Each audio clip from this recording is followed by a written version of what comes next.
خبر شامل کرتے ہیں شہر قائد سے، جہاں کراچی سے ہمارے نمائندے جاوید محمود ارائیں کی رپورٹ کے مطابق Pakistan Peoples Party general secretary Sindh اور معاون خصوصی وزیر اعلیٰ سندھ سینیٹر سید وقار مہدی کی سوراب گوٹ ٹاؤن آمد۔ اس موقع پر general secretary Pakistan Peoples Party Sindh اور معاون خصوصی وزیر اعلیٰ Sindh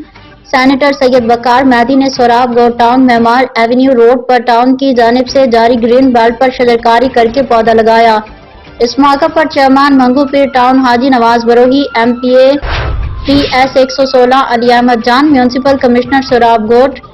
town Tanveer Arain, chairman Yossi 12 گلشن معمار سید ہلال رحمانی، فوکل پرسن چیئرمین سوراب گوٹ ٹاؤن ندیم چانڈیو،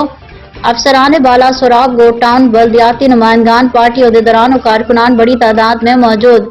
اس موقع پر معاون خصوصی وزیر اعلیٰ سندھ سینیٹر سید وقار مہدی نے گلشن معمار ضلع غربی سے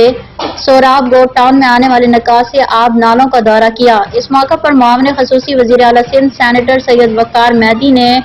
چیئرمین سوراب گوٹ ٹاؤن لالا عبدالرحیم اور ٹاؤن میونسپل کارپوریشن سوراب گوٹ کے انتظامیہ کے گرین بیلٹ منصوبہ اور شجرکاری کے عمل کو سراہا۔